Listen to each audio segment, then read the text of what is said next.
नमस्कार विद्यार्थी मित्र.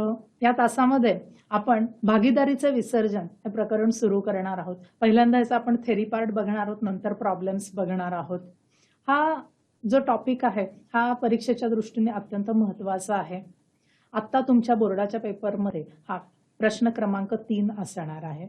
याच्यामध्ये तुम्हाला प्रॉब्लेम पण सॉल्व्ह करायचे आहेत आणि अर्थात ऑब्जेक्टिव्हजमध्ये तुम्हाला त्याचे पण प्रश्न विचारले जाणार आहेत. तर आपण पहिल्यांदा थेरी जेव्हा बघणार आहोत त्याच्यामध्ये मी काही गोष्टी ज्या आहेत त्या प्रॉब्लेम सॉल्व्ह करण्याच्या दृष्टीने ज्या सांगणार आहेत त्या व्यवस्थित अभ्यासा, म्हणजे तुम्हाला पुढे प्रॉब्लेम सॉल्व्ह करताना त्याचा अत्यंत उपयोग होईल. चला तर आपण पहिल्यांदा थेरीचा अभ्यास सुरू करूया.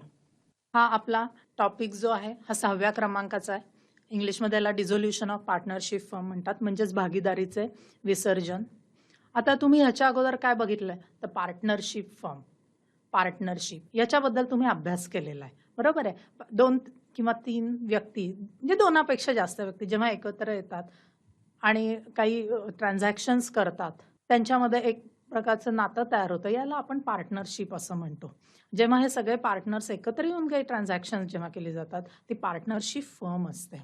याच्यामध्ये अगोदरच्या प्रकरणांमध्ये तुम्ही admission of partner, retirement of partner, death of partner हे सगळं बघितलेलं आहे. त्याच्यामध्ये त्यांच्या जे काही प्रॉफिट शेअरिंगमध्ये जे काही चेंजेस होतात ह्याचा आपण अभ्यास केलेला आहे आणि त्या अनुषंगाने रिव्हॅल्युएशन अकाउंट असेल किंवा बॅलन्स शीट असेल, त्याच्यानंतर पार्टनरचं कॅपिटल करंट अकाउंट, ह्या सगळ्याचा तुम्ही अभ्यास केलेला आहे. आणि आवश्यक तिथं आपण कॅश आणि बँक अकाउंटचे जे काही बॅलन्सेस आहेत ते काढलेले आहेत आणि याचं व्यवस्थित जे काही आहे हे अभ्यास केल्यानंतर ह्याच्यातून तुम्हाला कळतं की हे सगळं जे चेंजेस होतात ह्या चेंजेसमध्ये तुम्हाला ज्या तुमच्या ॲसेट्स आणि लायबिलिटीज असतात ह्याचं रिव्हॅल्युएशन व्यवस्थित करणं हे अत्यंत गरजेचं असतं. आता हे सगळे ॲडमिशन, रिटायरमेंट, डेथ हे सगळं झाल्यानंतर तो म्हणजे डिझोल्युशन ऑफ पार्टनरशिप फर्म. आता समजा हे सगळे पार्टनर्स एकत्र आलेले आहेत, त्यांचं व्यवस्थित सगळ्यांशी जमतंय, त्याच्यानंतर व्यवस्थित त्यांचा बिझनेस चालू आहे, हे सगळं झालं. पण काही ज्या पार्टनरशिप असतात या काही थोड्या काळासाठीच असतात. इथं आपण कन्स्ट्रक्शन व्यवसाय जो आहे त्याचा आपण उल्लेख करू शकतो. तर इथं समजा 2 बिल्डर्स एकत्र आले तर त्यांचं फक्त एक ठराविक स्कीम करण्यासाठीच त्यांचं जॉईंट व्हेंचर झालेलं असेल तर त्या केसमध्ये ती जी पार्टनरशिप फर्म आहे तेवढ्यापुरतीच असणार आहे आणि त्यांचं 1-2 वर्षात त्यांचं तेवढं कन्स्ट्रक्शन संपलं की तर परत त्यांचं ती भागीदारी असेल त्याचं विसर्जन होतं. ठीक आहे. तर आता अशा काही भागीदारीच्या ज्या काही फर्म्स आहेत त्याच्याबद्दल आपण इथं बघून घेऊ. पण पहिल्यांदा डिझोल्युशन हे म्हणजे काय, तर म्हणजे भागीदारीचं विसर्जन होतं म्हणजे नक्की काय होतं तर इथं आपण आता बघूया. डिझोल्युशन ही सगळ्यात शेवटची last stage of closure of business, की जिथं तुमचा बिझनेस बंद होतो. तो अनेक कारणांनी बंद होऊ शकतो, त्याचा पण आपण या प्रकरणामध्ये अभ्यास करणार आहोत. पण पहिल्यांदा डिझोल्युशन हा शब्द कुठून आला तर तो लॅटिन वर्ड डिझोल्युशन याच्यापासून आलेला आहे. डिझोल्युशन म्हणजे काय, वाइंडिंग अप, क्लोज डाऊन, की पूर्णपणे बंद करणं बिझनेस. डिझोल्युशन ऑफ पार्टनरशिप, आता इथं डिझोल्युशन ऑफ पार्टनरशिप आणि डिझोल्युशन ऑफ पार्टनरशिप फर्म हे दोन्ही वेगळे. डिझोल्युशन ऑफ पार्टनरशिप मध्ये काय, business relations among the partners in a partnership firm comes to an end. म्हणजे काय की जे पार्टनर्स 2 असतील, 3 असतील किंवा त्याच्यापेक्षा जास्त असतील तर त्यांच्याबद्दल मधलं नातं पूर्णपणे संपुष्टात येतं, त्यांच्यामधले जे व्यवहार आहेत हे पूर्णपणे ठप्प होतात. याला आपण डिझोल्युशन ऑफ पार्टनरशिप म्हणू शकतो. आता इथं पुढे जे दिलंय तर dissolution of partnership firm, business discontinues completely, की इथं त्यांचा पूर्णपणे बिझनेस हा ठप्प होणार आहे, बिझनेस हा बंद होणार आहे, या भागीदारीचं विसर्जन होणार आहे. हा मुद्दा महत्वाचा आहे. मग आता ह्याच्यासाठी इंडियन पार्टनरशिप ऍक्ट 1932च्या सेक्शन 39 मध्ये जी तुम्हाला डेफिनेशन दिली, ही डेफिनेशन महत्वाची आहे. The dissolution of the partnership between all the partners of a firm is called the dissolution of a firm, की त्यांची जे काही पार्टनरशिप आहे ही पूर्णपणे विसर्जित होणार आहे, डिझॉल्व्ह होणार आहे. याला डिझोल्युशन ऑफ पार्टनरशिप फर्म असं म्हटलेलं आहे. म्हणजेच काय, it implies the complete breakdown of the relations of partnership between all the partners. इथं ऑल हा शब्द महत्वाचा आहे, की जेवढे सगळे पार्टनर्स आहेत या सगळ्यांमधलं जे काही नातं आहे ते संपुष्टात येणार आहे, त्यांच्यातला व्यवहार पूर्णपणे बंद होणार आहे आणि इथं अशा रीतीने पूर्ण त्यांच्या बिझनेसचं ब्रेकडाऊन, पूर्ण बिझनेस त्यांचा थांबणार आहे. तर हे डिझोल्युशन ऑफ पार्टनरशिप फर्म. हा मुद्दा झाला. इथं आता ह्याची मगाशी मी म्हटलं, की ह्याची वेगवेगळी कारणं आहेत. तर आता पहिलं कारण काय आहे, की व्हॉलंटरी ॲक्ट म्हणजे इथं त्यांनी स्वतः म्हणजे आता मी मगाशी एक उदाहरण दिलं, की एखादी ठराविक कन्स्ट्रक्शनची स्कीम करण्यासाठी 2 बिल्डर एकत्र आले. तर या केसमध्ये त्यांनी ठरवलेलं आहे, की एवढंच आपण तेवढी एकच स्कीम एकत्र करायची आहे आणि नंतर परत आपापल्या वेगवेगळ्या स्कीम्स चालू राहतील. तर हे व्हॉलंटरी ॲक्ट झाले, की त्यांनी त्यांचं ठरवलेलं आहे आणि त्याच्यानंतर त्यांच्या भागीदारीचं हे विसर्जन होणार आहे. हे एक उदाहरण दिलं. याची अजून अनेक उदाहरणं आहेत. तर त्यामध्ये त्यांनी स्वतःहूनच ठरवलेलं असतं, व्हॉलंटरीली ठरवलेलं असतं, की एवढं आपलं कार्य झाल्यानंतर आपली जी काही पार्टनरशिप आहे ती विसर्जन करायची. याला व्हॉलंटरी ॲक्ट झाली. दुसरा expiry of the period or completion of specific venture, की आता ह्याच्यामध्ये काही काळ झाल्यानंतर की आम्ही आमचा बिझनेस फक्त 1 वर्षासाठीच करणार आहोत, असं काही कॉन्ट्रॅक्ट असेल तर त्याच्यानंतर ऑटोमॅटिकली त्यांचं काय होणार आहे, भागीदारीचं विसर्जन होणार आहे. त्याच्यानंतर त्याच्यातलंच की or completion of specific venture म्हणजे एखादं ठराविक काम एकत्र केलं आणि त्याच्यानंतर ठराविक काळासाठी एकत्र केलं, ठराविक कार्यासाठी एकत्र केलं आणि नंतर मग त्यांचं विसर्जन झालं. तर हा दुसरं कारण आहे. तिसरं जे आहे ते insolvency of more or all partners, की काही वेळेला असं होतं की जे 5 पार्टनर्स आहेत समजा, तर त्याच्यातला एखादा पार्टनर इन्सॉल्व्हंट झाला म्हणजे दिवाळखोरीत निघाला. तर त्या केसमध्ये बाकीच्यांनी ठरवलं की नाही आम्ही पण नाही पुढे कंटिन्यू करू शकत. तर तसं होऊ शकतं. काही वेळेला एकापेक्षा जास्त पार्टनर्स आहेत, हे दिवाळखोरीत निघाले, ते पण असू शकतं किंवा सगळेच पार्टनर्स दिवाळखोरीत निघाले. काही वेळेस असं होऊ शकतं की तुम्ही आता या कोविड-19च्या ह्याच्यामध्ये पण बघितलं असेल की बरेच बिझनेस हे बंद झाले. याला कारण पण असं घडलं की ते दिवाळखोरीत निघाले. आता ह्याचं एकच उदाहरण आपण इथं घेऊ शकत नाहीये. याचा बराच गोष्टींचा तुम्ही पेपरमध्ये वगैरे पण वाचला असेल. तर ह्याच्या अनुषंगाने आपण हे जे तिसरं रिझन आहे हे बघितलंय. आता चौथं की by giving notice of 14 days, की 14 दिवसाची नोटीस देऊन पण हे तुमची जी काही फर्म आहे हे डिझॉल्व्ह होऊ शकते. आणि 5वा जो मुद्दा आहे इल्लीगल ऑर अनलॉफुल ऍक्टिव्हिटी, की काही वेळेस कायद्याने अवैध अशा गोष्टी ज्या आहे या पार्टनरशिप फर्मनी चालवल्या असतील तर त्या केसमध्ये त्यांना कोर्ट पण ऑर्डर देऊ शकतं. काही वेळेस इतर काही कायद्याच्या अनुषंगाने त्यांच्यावर कारवाई होते आणि त्या केसमध्ये पण ती जी पार्टनरशिप फर्म आहे हे डिझॉल्व्ह होऊ शकते. आता ह्याच्यातला डिफरन्स बघूया. तर ह्याच्यामध्ये पहिलं जो कॉलम दिलाय ते कंपॅरिझनचे पॉइंट्स आहेत आणि नंतर डिझोल्युशन ऑफ पार्टनरशिप आणि डिझोल्युशन ऑफ पार्टनरशिप फर्म ह्याच्यातला फरक दिलेला आहे. याचा अर्थ पहिलं मीनिंग बघा. डिझोल्युशन ऑफ पार्टनरशिप म्हणजे काय, की it may or may not involve dissolution of the firm, की तुमची जेव्हा पार्टनरशिप डिझॉल्व्ह होते तेव्हा पार्टनरशिप फर्म डिझॉल्व्ह होईलच असं नाही. की समजा एखादा पार्टनर आहे तो जाऊन दुसरा पार्टनर येऊ शकतो आणि ती पार्टनरशिप कंटिन्यू राहू शकते, किंवा जे एखादा पार्टनर नाहीये पण बाकीचे जे पार्टनर्स आहेत ते येऊन एकत्र बिझनेस करू शकतात, असं पण होऊ शकतं. म्हणजे प्रत्येक वेळेला पार्टनरशिप डिझॉल्व्ह झाली तर पार्टनरशिप फर्म डिझॉल्व्ह होते असं नाही. नंतरचा डिझोल्युशन ऑफ फर्म मध्ये बघा, त्याचाच earth it implies the dissolution of partnership, की पार्टनरशिप फर्म डिझॉल्व्ह झाली म्हणजे त्यांची पार्टनरशिप ही डिझॉल्व्ह होते. The nature of dissolution of partnership is voluntary, की इथं पहिला जो डिझोल्युशन ऑफ पार्टनरशिप आहे की ह्याच्यात त्याचं नेचर कसं असणार आहे, व्हॉलंटरीली असणार आहे, त्यांच्या इच्छेने असणार आहे. पण डिझोल्युशन ऑफ फर्म मध्ये the nature of dissolution may be voluntary or compulsory. एखाद्या वेळेस ते ऐच्छिक असेल किंवा काही वेळेस कंपल्सरी पण असू शकतं. याची जी कारणं आहेत त्या कारणांमध्ये ही गोष्ट दडलेली आहे. कंटिन्युएशन ऑफ बिझनेस, आता जो बिझनेस कंटिन्यू होतो का नाही, तर डिझोल्युशन ऑफ पार्टनरशिप मध्ये बिझनेस तुमचा कंटिन्यू होणार आहे आणि रिकॉन्स्टिट्यूशन होणार आहे. याचा अभ्यास आपण अगोदरच्या प्रकरणांमध्ये केलेला आहे. पण डिझोल्युशन ऑफ फर्म मध्ये तुमची जी काही बिझनेस आहे हा पूर्णपणे डिस्कंटिन्यू होतो, पूर्णपणे थांबतो. त्याच्या पुढची कुठलीही गोष्ट त्या बिझनेसमध्ये होत नाही. फक्त डिझोल्युशनच होतं आणि पूर्णपणे त्यांची अकाउंट्स ही क्लोज केली जातात. आता रिक्वायरमेंट्समध्ये काय की डिझोल्युशन ऑफ पार्टनरशिपमध्ये रिक्वायरमेंट काय, revaluation of assets liabilities for reconstitution of firm. अगोदर मी सांगितलं जसं की त्याच्यामध्ये ॲसेट्स आणि लायबिलिटीजचं रिव्हॅल्युएशन होतं, पण डिझोल्युशन ऑफ फर्ममध्ये त्या ॲसेट्स आणि लायबिलिटीचं रिव्हॅल्युएशन नव्हतं, रिअलायझेशन होतं. हा खूप महत्त्वाचा मुद्दा आहे, तो तिथं दिलेला. It requires realisation of assets and liabilities for closure of the firm. म्हणजे ॲसेट्स विकल्या जातात, लायबिलिटीज पेमेंट केलं जातं त्यांचं, आणि पूर्ण अकाउंट्स हे बंद केले जातात. Final closure of books. आता पहिल्या ह्याच्यात पार्टनरशिपचं जे डिझोल्युशन आहे त्याच्यात गरज नाही की अकाउंट्स तुमची बंद करण्याची, पण नंतर डिझोल्युशन ऑफ फर्ममध्ये अकाउंट्स बंद करण्याची गरज असते, कारण तो बिझनेसच, भागीदारीचा जो काही बिझनेस असतो त्याचं विसर्जन होणार असतं. शेवटचा मुद्दा तो court order. A court order can not dissolve a partnership. की पार्टनरशिप ही कोर्ट ऑर्डरनी डिझॉल्व्ह होईल असं नाहीये, पण पार्टनरशिप फर्म आहे ही कोर्ट ऑर्डरनी डिझॉल्व्ह होऊ शकते. डिझोल्युशन, आपल्याला जे काही डिझोल्युशन ऑफ पार्टनरशिप फर्म हे याचा अभ्यास करायचा आहे. 2 हेडिंग्सच्या अंडर करायचा आहे. पहिला जो आहे सिंपल डिझोल्युशन आणि दुसरा आहे डिझोल्युशन अंडर इन्सॉल्वन्सी. की आता तुम्ही सिंपल डिझोल्युशनमध्ये कसं असणार आहे, सगळे पार्टनर्स हे सॉल्व्हंट असणार आहेत आणि ते एकत्र येऊन ठरवणार आहेत की आपण फर्म डिझॉल्व्ह करायची का नाही ते, आणि आपण जी वेगवेगळी कारणं बघितली ती पण त्याला लागू होऊ शकतात. त्या कारणांमुळे पण ती पार्टनरशिप ही डिझॉल्व्ह होऊ शकते.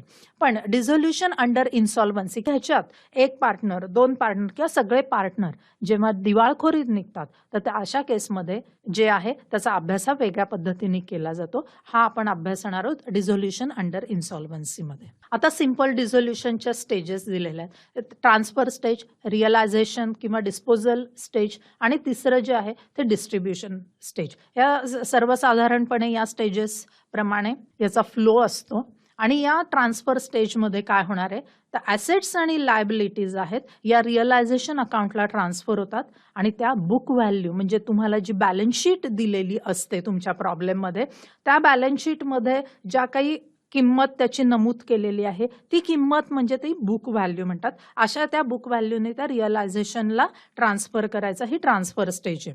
दुसरी स्टेज जी आहे ती रिअलायझेशन. ह्याच्यामध्ये काय केलं जातं की ॲसेट्स या विकल्या जातात, त्याच्यानंतर डिझोल्युशन एक्सपेन्सेसचं पेमेंट केलं जातं, लायबिलिटीजचं पेमेंट केलं जातं, आणि सगळ्यात शेवटी म्हणजे पार्टनर्सचं लोन असेल तर ते पेमेंट केलं जातं. ते याच्याबद्दलचा जास्त मुद्दा जो आहे तो आपण प्रॉब्लेम सॉल्व्ह करताना बघणार आहोत. तिसऱ्या स्टेजच्या मध्ये काय होतं की रिअलायझेशन अकाउंट क्लोज केला जातो. त्याच्यावर जो काही प्रॉफिट लॉस आहे तो कॅपिटल अकाउंट नुसता दिला असेल तर त्याला, किंवा करंट अकाउंट दिला असेल तर करंट अकाउंटला तो ट्रान्सफर केला जातो.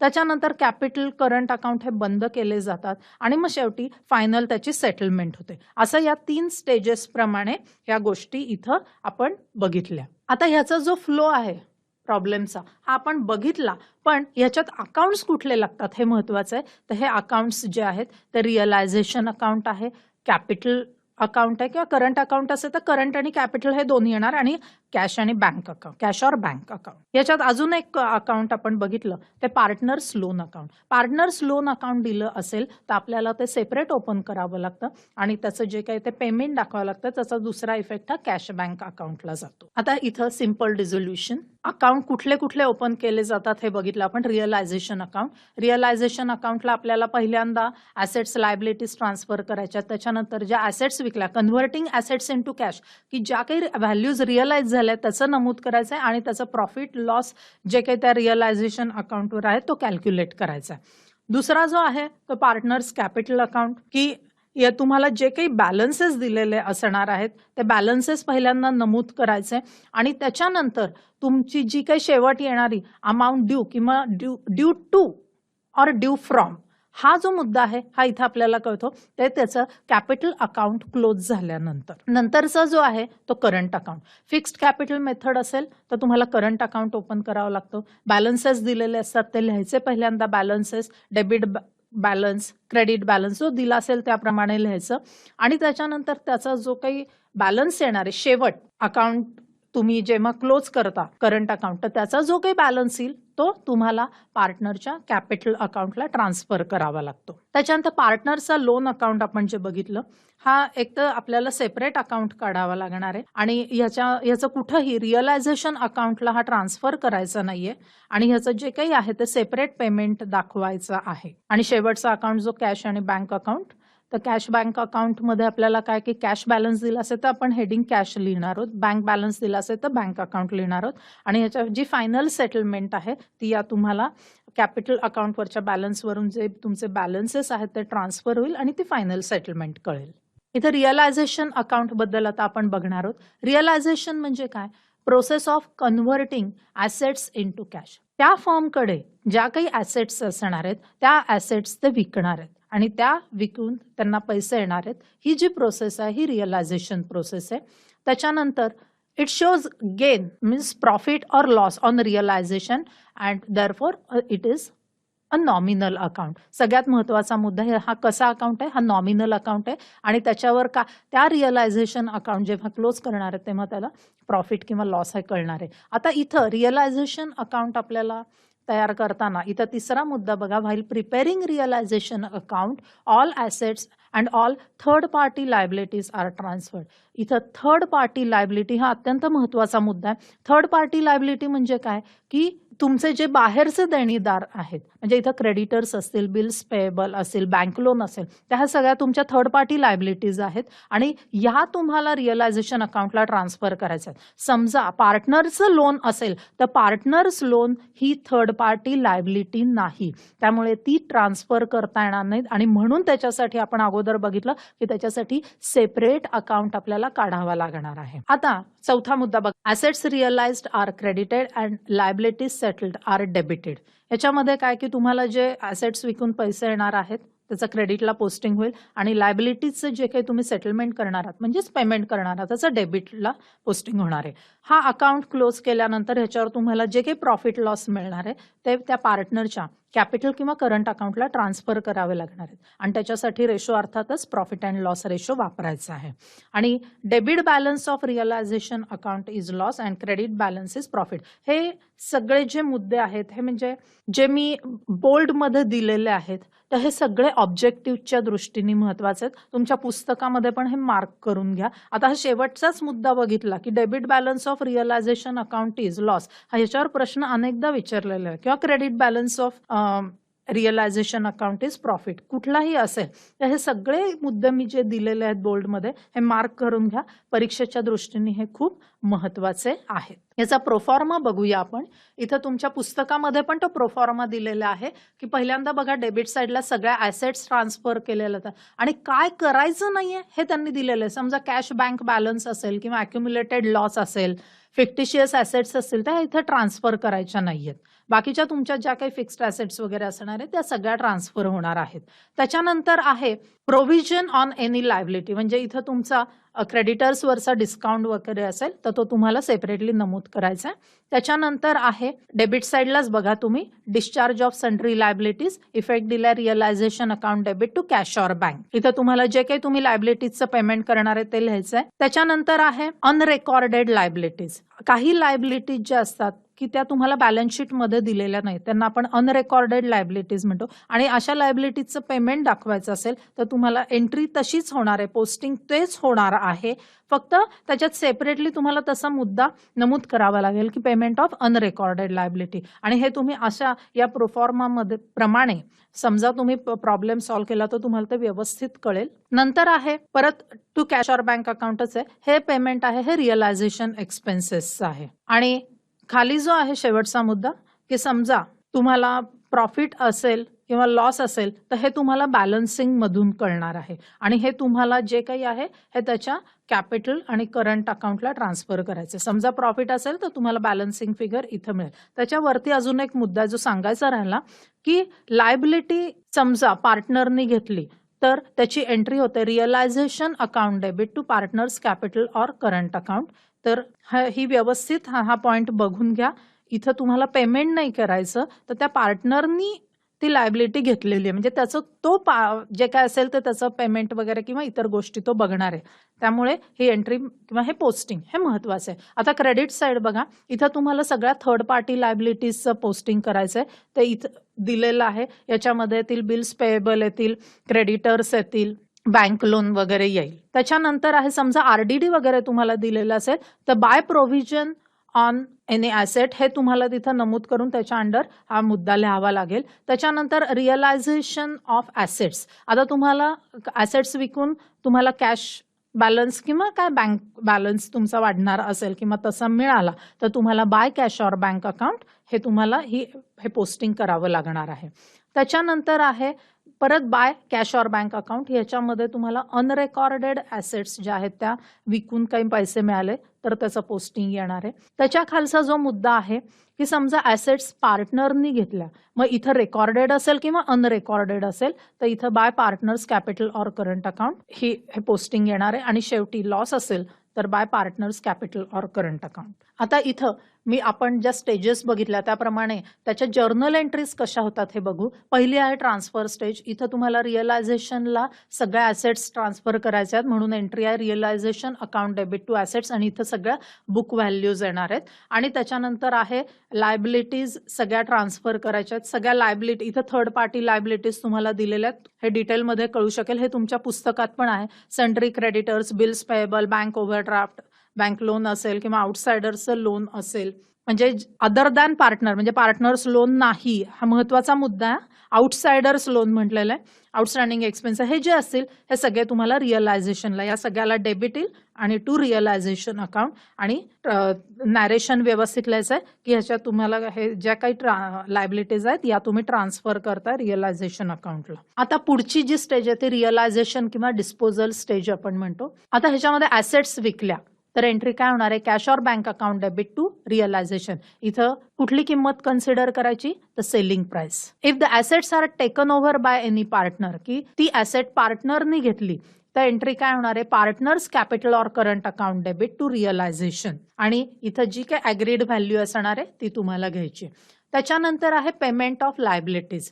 आता इथं for payment to outsiders liability म्हणजे थर्ड पार्टी लायबिलिटीचं पेमेंट असेल तर realisation account debit to cash or bank ही एंट्री येणार आहे. आणि समजा त्या लायबिलिटीज पार्टनरनी घेतल्या तर इथं येणार आहे realisation account debit to partners capital or current account. आता ह्याच्यामध्ये एक मुद्दा असा आहे की काही वेळेस लायबिलिटीजचं पेमेंट करायचं हे तुम्हाला प्रॉब्लेममध्ये दिलेलंच नसतं. तर इथं मी नोट दिलेली आहे. If nothing is mentioned about payment of any liability then it is paid at book value. ते हा मुद्दा खूप महत्वाचा आहे की लायबिलिटी कोणी पेमेंट केलेलं नाही तर त्याची बुक व्हॅल्यू प्रमाणे तसं पेमेंट करा, काही किंमत दिलेली नसेल प्रॉब्लेममध्ये तर. त्याच्यानंतर payment of realisation expenses. Realisation expenses borne by firm की त्यांनी पेमेंट केलेलं आहे त्या फर्मनी तर realisation account debit to cash or bank. आणि if realisation expenses borne by any partner की एखाद्या पार्टनरनी केले तर एंट्री येणार आहे रिअलायझेशन अकाउंट डेबिट टू त्या पार्टनरचं कॅपिटल किंवा करंट अकाउंट. आता याच रिअलायझेशन स्टेजमधला पुढचा पॉईंट आहे कमिशन दिलं असेल तर realisation to partners capital or current account. Contingent लायबिलिटीचं पेमेंट असेल तर परत रिअलायझेशनलाच येणार आहे. एंट्री तशीच होणार आहे पण तुमच्या सपोज जर्नल एंट्री असेल तर त्याच्यामध्ये तुमचं नॅरेशन वेगळं येणार आहे. नॅरेशनमध्ये व्यवस्थित कॉन्टिंजंट लायबिलिटी पेड असं तुम्हाला नमूद करावं लागणार आहे. त्याच्यानंतर आता शेवटचा जो भाग इथं दिलेला आहे पेमेंट ऑफ पार्टनर्स लोन की इथं सेक्शन 48 प्रमाणे जो पार्टनरशिप ऍक्ट 1932 मध्ये दिलेला की partners loan shall be paid after making the payment to third parties. It should not be transferred to realization account. The loan due to a partner is paid and the entry is like this. की इथं तुम्हाला कुठंही realisation account मध्ये posting करायचं नाहीये पण ह्याची separate entry येणार आहे partners loan account debit to cash or bank. इथं आता तिसरी जी स्टेज आहे ती डिस्ट्रीब्युशन स्टेज आहे.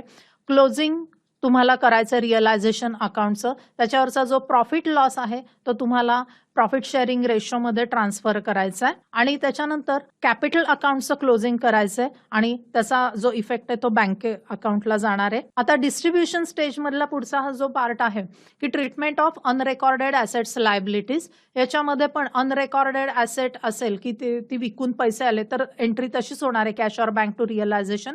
जर्नल एंट्री असेल तर त्याच्यामध्ये अनरेकॉर्डेड ॲसेट रिअलाइज्ड हे व्यवस्थित नमूद करायचंय. त्याच्यानंतर सपोज अनरेकॉर्डेड ॲसेट घेतली पार्टनरनी तर तिथं पण एंट्री वेगळी होणार नाहीये, नॉर्मल ॲसेट घेतल्यावर जी होते तीच होणार आहे. तसंच लायबिलिटीजच्या अनरेकॉर्डेड लायबिलिटीजच्या बाबतीतलं पण एंट्रीज आहे त्या एंट्रीज सेम होणार आहेत, फक्त तिथं काय तुम्ही स्पेसिफाय करताय हे महत्वाचं आहे तुमच्या जर्नल एंट्रीच्या नॅरेशनमध्ये. आणि इथं खाली एक महत्वाचं दिलंय की no any special treatment for goodwill, it is treated as any other asset. तुम्ही अगोदरचं जे टॉपिक्स बघितले त्याच्यामध्ये गुडविलच्या स्पेशल ट्रीटमेंट्स होत्या, इथं या टॉपिकमध्ये नाहीये.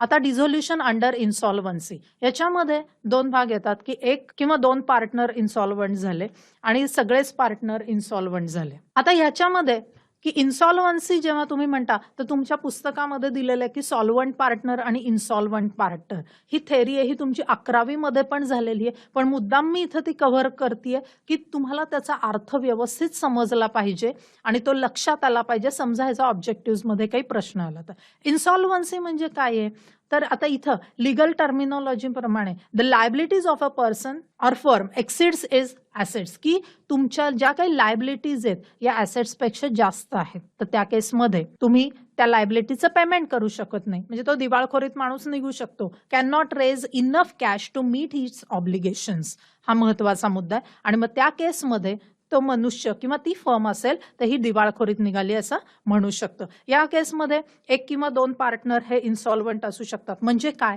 आता इथं आपण जो पहिला मुद्दा बघतोय त्याच्यामध्ये मी सांगते तुम्हाला की डिझॉल्युशनच्या वेळेला त्या पार्टनरचा कॅपिटल अकाउंट हा डेबिट बॅलन्स दाखवत असेल तर त्या केसमध्ये काय करा, he is to bring cash in order to settle his account, की त्याचं अकाउंट सेटल करण्याच्या दृष्टीने त्याला कॅश आणावी लागते.